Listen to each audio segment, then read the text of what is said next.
வணக்கம், welcome back to my channel. இன்றைக்கி நம்ம மாம்பழத்தை வச்சு ஃப்ரூட்ஸு, ட்ரை நட்ஸ்லாம் சேர்த்து அருமையான டேஸ்ட்டில் டெலிஷியஸான மேங்கோ கஸ்டர்ட் செஞ்சுருக்கோம். ரொம்பவே அருமையாக சூப்பராக வந்திருக்கு.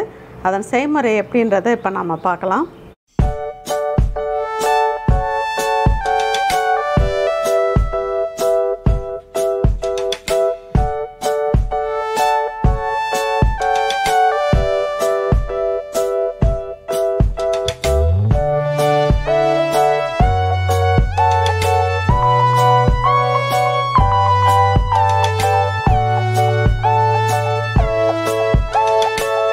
இப்போது மேங்கோ கஸ்டர்ட் செய்யறதுக்கு தேவையான இன்க்ரீடியன்ட்ஸ்லாம் எடுத்து வச்சுருக்கோம். இப்போ எப்படி செய்யலான்றதை பார்க்கலாம்.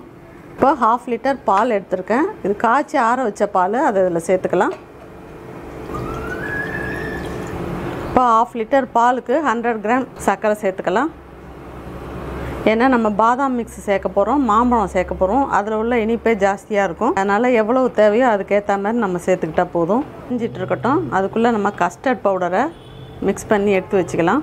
இந்த 3 டீஸ்பூன் அளவில் கஸ்டர்ட் பவுடர் எடுத்திருக்கேன். இதில் காய்ச்சி ஆற வச்ச பாலை கொஞ்சமாக சேர்த்து கரைச்சிக்கலாம். நல்லா கட்டி இல்லாத நல்லா ஃபைனாக கரைச்சிக்கணும். இப்போ சர்க்கரை நல்லா கரைஞ்சிடுச்சு பாலில். இதில் 3 டீஸ்பூன் அளவுக்கு பாதாம் மிக்ஸ் எடுத்திருக்கேன். அதை இதில் சேர்த்துக்கலாம். இது இல்லாதையும் செய்யலாம். இது ஆப்ஷனல் தான். இது டேஸ்ட் ரொம்ப நல்லாயிருக்கும், அதுக்காக சேர்க்கறது தான். இப்போ இதில் நம்ம கஸ்டர்ட் பவுடரை கலந்து வச்சுருக்கிறத இதில் சேர்த்துக்கலாம். கஸ்டர்ட் பவுடர் சேர்த்ததுக்கப்புறம் ரொம்ப திக்னஸ் ஆகிடும். அதனால் நம்ம கொஞ்சம் பொறுமையாக கைவிடாத மிக்ஸ் பண்ணிக்கிட்டே இருக்கணும். ஏன்னா அடி பிடிக்கிறதுக்கு சான்சஸ் இருக்குது. இப்போ இந்த கஸ்டர்ட் பவுடரை நல்லா இதில் மிக்ஸ் பண்ணிட்டோம். நல்ல குழைவான கன்சிஸ்டன்சிக்கு வந்ததும் ஒரு 2லேருந்து 3 நிமிஷம் வரைக்கும் இதை நல்லா மிக்ஸ் பண்ணிக்கிட்டே இருக்கணும். இப்போ இது நல்லா கொதி வந்துடுச்சு. இதை நல்லா ரூம் டெம்பரேச்சர் வர வரைக்கும் நல்லா ஆற வச்சு எடுத்துக்கலாம். இதில் கொஞ்சமாக 1/4 டீஸ்பூன் அளவுக்கு ஏலக்காய் தூள் சேர்த்துக்கலாம். சேர்த்துட்டு அதையும் நல்லா மிக்ஸ் பண்ணிக்குவோம். இப்போ இந்த கஸ்டர்டை நல்லா ஆறுனதுக்கு அப்புறம் தான் அந்த மாதிரி மாம்பழத்தை சேர்க்கணும். சூடோடு சேர்த்துட்டோம்னா குக் பண்ண மாதிரி ஆகிடும், டேஸ்ட் நல்லா இருக்காது. இப்போ இந்த ஸ்டேஜில் இந்த அரைச்சி வச்சுருக்கிற மாம்பழத்தை இதில் சேர்த்துக்கலாம். நல்ல இனிப்பான மாம்பழமாக செலக்ட் பண்ணி எடுத்துக்கோங்க. இப்போ இதை நல்லா ஈவனாக மிக்ஸ் பண்ணிக்கலாம். இப்போ இதில் நம்ம மாம்பழத்தை சேர்த்து நல்லா மிக்ஸ் பண்ணிட்டோம். இப்போ இதில் நமக்கு தேவையானதை ஃப்ரூட்ஸு, நட்ஸ்லாம் சேர்த்துக்கலாம். கொஞ்சமாக மாதுளம்பழம் சேர்த்துக்கலாம். பொடியாக கட் பண்ணி வச்சுருக்கிற ஆப்பிள் கொஞ்சம் சேர்த்துக்கலாம். உலர் திராட்சை அது கொஞ்சம் சேர்த்துக்கலாம். பாதாம் பொடி பண்ணி வச்சுருக்கிறதையும் இதில் சேர்த்துக்கலாம். பிளாக் ட்ரை கிரேப்ஸ் அதையும் இதில் சேர்த்துக்கலாம். பிஸ்தா கொஞ்சமாக கட் பண்ணி வச்சுருக்கேன், அதையும் இதில் போட்டுடலாம். இப்போ இதை எல்லாத்தையும் நல்லா மிக்ஸ் பண்ணிக்குவோம்.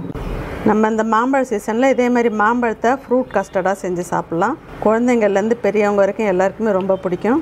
அருமையான டெசர்ட் இது. ரொம்ப சத்துக்கள் நிறைஞ்சதும் கூட இது.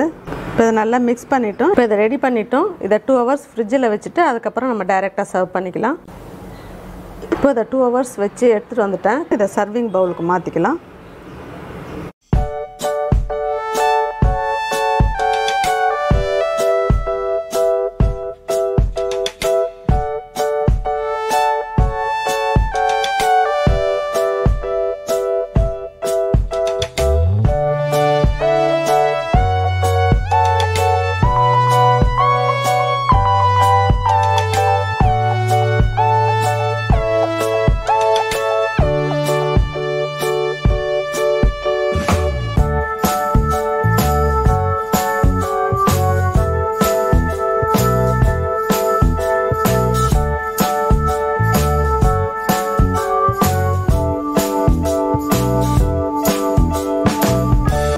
எம்மியான டேஸ்ட்டில் சூப்பராக மேங்கோ கஸ்டர்ட் செஞ்சுருக்கோம். இதில் சத்துக்கள்லாம் நிறைஞ்சிருக்கு. நம்ம ஃப்ரூட்ஸு, ட்ரை நட்ஸ்லாம் சேர்த்து செஞ்சனால அருமையான டேஸ்ட்டில் ஹெல்த்தியானதும் கூட. இதே மாதிரி மேங்கோ ரெசிபியை நீங்களும் உங்கள் வீட்டில் செஞ்சு பாருங்கள். உங்களுக்கு இந்த ரெசிபி பிடிச்சிருந்ததுன்னா லைக் பண்ணுங்கள், ஷேர் பண்ணுங்கள், கமெண்ட்ஸ் பண்ணுங்கள். ஃபஸ்ட் டைம் சேனலை பார்க்குறவங்களா இருந்தால் சேனலை மறக்காமல் சப்ஸ்கிரைப் பண்ணுங்கள். தேங்க்யூ.